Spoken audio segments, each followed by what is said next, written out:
Ginawa ang survey mula March 23 hanggang 29 kung kailan tinanong ang taong bayan sa kanilang opinyon hinggil sa naging pagganap ng tungkulin ng mga opisyal ng gobyerno.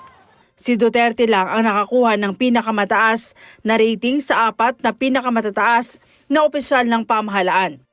Sa ulat sa Bayan Survey, bumagsak sa 17% ang approval rating ni Pangulong Marcos mula sa dating 42% noong Pebrero at 25% nitong March. Magandang araw sa inyo mga mahal na mga kababayan. Once again ako si The Wonder sa Philippines. Grabe itong ating pag-uusapan ngayon. Itong trust rating ni Pangulong Bongbong Marcos. Lumagpak ng lumagpak. Mula nung February ay 42%. Ngayon naman ay 25% na lang. Grabe mga kababayan. Si Sara Duterte naman mga kababayan ay mula 52% na tumaas hanggang 59%. Grabe mga kababayan. Bakit kaya? Bakit bumaba ng bumaba itong trust rating ng Pangulo? Alam nyo kung bakit? Yung mga loyalista naglabas ang sama ng loob dahil kay Manang Claire Castro. Dahil sa kanyang mga tirada na walang kwenta, bumagsak itong amo niya. Grabe mga kababayan. Kasi wala daw communication skills itong kumare nyo na si Aling Clarita. Kundi bardagulan lang. Dahil tuwing press con niya mga kababayan, parang fan meeting lang ito na laging tinitira niya si Tatay Digong. Ayan, nagsawa ang taong bayan, lalong-lalo na yung mga taga-suporta ng Pangulo. Pinare-resign na ito mga kababayan. Pinare-resign na itong Manang Claire nyo. Dahil ang laki ng ambag niya sa pagbaba ng rating ng Pangulo. Grabe. Bakit kaya mga kababayan? Alamin natin dito, bakit nga ba bumagsak itong rating ng Pangulo? Ay nako, yari ka Manang Claire, galit na galit sa'yo ang mga loyalista. Dahil sa'yo, ang laki ng ambag mo sa paglagapak ng rating ng Pangulo. Nako po, sabi niya mga kababayan, gusto daw siya ng taong bayan. Ang mga DDS lang daw ang ayaw sa kanya. Grabe mga kababayan, napaka-humble ng taong ito, ay hambog. Gusto daw siya ng taong bayan. Pansin nyo yung kanyang mga press con mga kababayan, wala kang marinig na mga magaganda. Yung mga tanong na dapat sagutin ng maayos, laging sagot niya, Duterte, Duterte, Duterte, masama. Ayan tuloy. Galit na ang mga loyalista. Dapat nga maging masaya yung mga loyalista pero baliktad mga kababayan.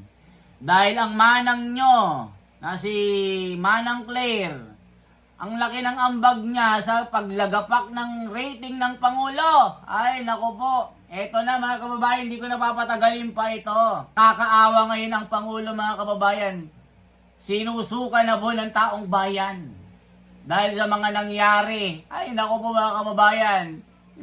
Kung ako sa iyo, Pangulong Bongbong Marcos, para tumaas ang rating mo, palitan mo yung tagapagsalita mo dyan. Alam mo kung bakit bumaba ang rating mo?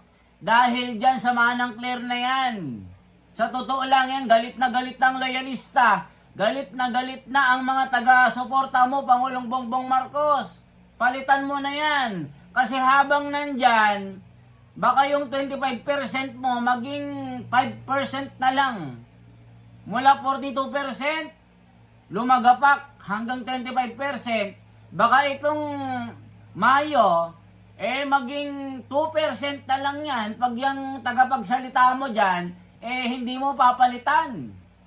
Ito na mga kababayan, hindi na natin papatagalin pa. Nakakaawa ang Pangulo mga kababayan. Nagmamakaawa na, ay naku, ewan.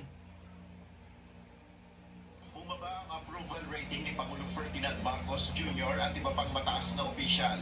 Batay sa pinakahuling survey ng Pulse Asia, bumaba sa 25% ang approval rating ng Pangulo noong Marso kumpara ng Pebrero. Umangat naman ang rating ni Vice President Sara Duterte sa 59% mula sa 52%. Bumaba rin ang approval rating ni Senate President Chis Escudero sa 39% mula sa 47%. Samantala, bahagya lang ang ibinaba ni House Speaker Martin Romualdez mula sa 17% sa 14%. Naitala rin ang pagbaba sa trust rating ni PBBM. Nakakuha ang Pangulo ng 25% na rating mula sa 42%. Tumaas naman ang kay VP Sara sa 61% mula sa 53%. Bahagya rin bumaba ang trust rating ni SB Escudero sa 38% mula 47%. 14% naman ang nakuha ng House Speaker mula 18%. Ayon sa Pulse Asia, si VP Sara ang tanging nakakuha ng majority approval ang trust ratings sa mga matataas na opisyal. Samantala, base pa rin O mga kababayan, nakita nyo? Lahat ng mga kaalyado po ni Pangulo, BBM, bumagsak din. Mga kababayan, yung si Senate President Chis Escudero, bumagsak din. Dahil sa hindi niya pagpirma ng contempt order. Yung si Romualdez, ganun din mga kababayan, pabagsak ng pabagsak ang mga kaalyado niya. Alam nyo kung bakit? Dahil dito sa tagapagsalita ni Pangulong Bongbong Marcos na hindi pang communication skills ang braha, kundi bardagulan skills mga kababayan. Kumbaga sa kanto, sa palengke, pang maritisan lang ito. Hindi siya pang standard mga kababayan. Tignan nyo. Grabe ang paglagapak ng numero ng trust rating ng Pangulong Bongbong Marcos. Mula 42%, naging 25% na lang. Kasi ang kinuha ni Pangulong Bongbong Marcos, pang bardagulan. Yung mga kinuha niya, pang bardagulan. Pagka Duterte ang topic, ang galing!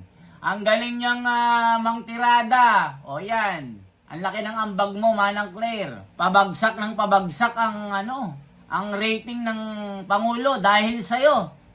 Pinare-resign ka na ng loyalista. Kung ako sa'yo, mag-resign ka na, Manang Claire, kasi hindi ka na nakakatulong dyan. Nakakatulong ka sa pagbagsak ng rating ng Pangulo. Hindi ka nakakatulong sa pagtaas ng rating. Kumbaga, wala ka ng dyan, wala ka ng saysay. Naku, Manang Claire, kung ako sa'yo, mag-vlog ka na lang. Totoo, mag-vlog ka na lang, mas okay pa. Ang ginagawa mo, yari.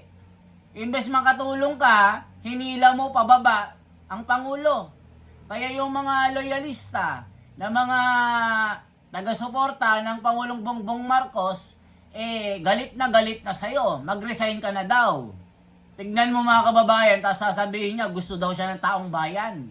Yari mga kababayan, tignan po natin yung ibang mga dito, para yung mako-comment nyo dito. Grabe bagsak na Sara Duterte umakyat. PBBM lumagpak. Grabe mga kababayan. Sakit ng pagbagsak ng Pangulo.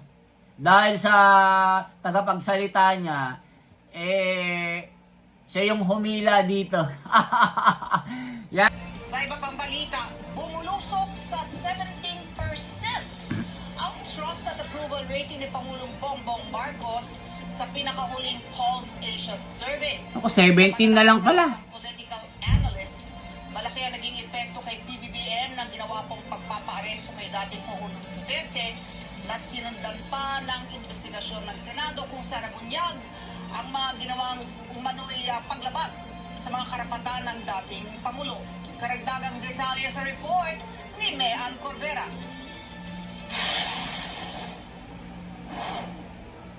Siguro po yung baka may mga hindi pa po siya nagagawa po na mga projects na ng mga nakarang zona niya, mga nabanggit niya, mga hindi pa po siguro na tapos or na uumpisahan.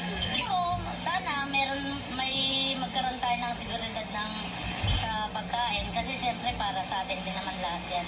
Sana sa susunod na magkaroon tayo ng ganong Sana yan din ang masikir ni BBM sa atin. Yan ang hinaing ng ilan lamang sa ating mga kababayan na posibleng dahilan din ng pagbaba ng kanilang tiwala sa administrasyon. Sa pinakahuling survey ng Pulse Asia, bumulusok pa ang trust at approval rating ni Pangulong Bongbong Marcos habang tumaas naman ang performance rating ni Vice President Sara Duterte nitong Marso ngayong taon. Ginawa ang survey mula March 23 hanggang 29 kung kailan tinanong ang taong bayan sa kanilang opinyon hinggil sa naging pagganap ng tungkulin ng mga opisyal ng gobyerno. Si Duterte lang ang nakakuha ng pinakamataas na rating sa 4 na pinakamataas na opisyal ng pamahalaan. Sa ulat sa Bayad Survey, bumagsak sa 17% ang approval rating ni Pangulong Marcos mula sa dating 42% noong Nako. Pebrero at 25% nitong March. Naku po. Nalimos yan sa performance rating ni VP Sara Duterte na umabot sa 59%, tumaas pa ng 7% para sa 52%. Nako po mga kababayan, ang taas ng rating ni Sara Duterte. Anong ibig sabihin nito mga kababayan? Mas gusto ng taong bayan si Sara Duterte. Nako po, 2028, sigurado mananalo ito mga kababayan, 2028 election. Siguradong mananalo ito si Sara Duterte. Nako po mga kababayan, pinakamataas na approval rating na natamo ni Sara Duterte. Kung gaano kataas ang rating ni Sara Duterte, ganun naman ang baba ng rating ng Pangulo. Ang dami kasing aspeto yan mga kababayan eh. Yung pangako niyang tigbebenteng bigas, hindi natupad.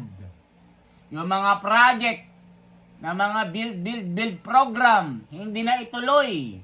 Yung mga graft and corruption ngayon na nangyayari. Yung pagdakip kay Tatay Digong ng mga dayuhan na kung ano-ano pang mga problema sa bayan, pagtaas ng kriminalidad, mga adik, tumataas mga kababayan, yung mga krimen, holdapan, snatcher, ransom, napakarami mga kababayan. Grabe itong nangyayaring ito.